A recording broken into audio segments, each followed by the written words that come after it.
سلام ستړي مشئ ستاسو پام راړوم وروستیو مهمو خبرونو ته. پیل له ګلبدین حکمتیار کوو. د حزب اسلامي مشر ګلبدین حکمتیار د کابل د خراب امنیتي وضعیت په اړه اندېښنه ښودلې او له خلکو یې غوښتي چې خپل امنیت دې په خپله ونیسي.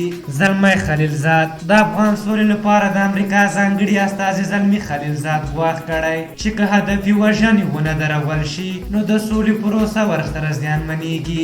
ډاکټر یوسف کلا د اندونیزیا د محمدیه علماو سازمان مشر ډاکټر یوسف کلا پر طالبانو غږ کړی چې په افغانستان کې نور جنگ پای ته ورسوي. نوموړی کابل ته راغلی او دلته یې له لوړپوړو چارواکو سره لیدلي. کابل د افغانستان بایسکل ځغلونې فدراسیون په نوښت د 4 ولایتونو د نجونو ترمنځ په کابل کې سیالۍ ترسره شوې. ولسمشر غني د افغانستان بانک د سرپرست اجمل احمدي سره لیدلي او په دغه کتنه کې دغه بانک د نوموړي وروستۍ هڅې او بانکي اصلاحاتي پروګرامونه ستایلي. غني سره پاتې کیږو. ولسمشر محمد اشرف غني د افغانستان روباتیک ټیم سره پار کې کتلي.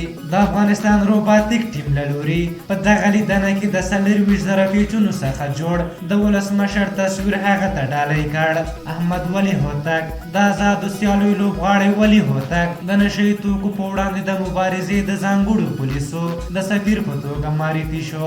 امرالله صالح د ولسمشر لومړي مرستیال امرالله صالح ویلي موږ سرلوړې او باعزته سوله غواړو. افغانان د ماتې خلک نه دي. هغه وایي یوازې اتفاق او یو لاس کېدل کولی شي افغانان د باعزته سولې څښتنان کړي. عطا محمد نور د جمعیت ګوند اجرایوي مشر عطا محمد نور ویلي چې په ټول هیواد کې وضعیت په خورا چټکۍ د خرابېدو په حال کې دی. خو حکومتي چارواکي په مدیریت کې پاتې راغلي. د په وینا که حکومتي چارواکي وضعیت نشي کنټرولولی نو جهادي مشران تیار دي چې د مقاومت دویمه دوره پیل کړي. او وروستی خبر دا دی چې د پاکستان حکومت د اوسپنې د پټلۍ جوړولو لپاره چې دغه هیواد له ازبکستان سره نښلوي د نړیوال بانک څخه 4.5 میلیارډ ډالره پور اخلي. ویل کېږي دغه پټلۍ به 583 کیلومتره اوږدوالی ولري چې یوه برخه به له افغانستانه هم تیریږي. په هر حال دا د نن ورځې تازه لنډ او مهم خبرونه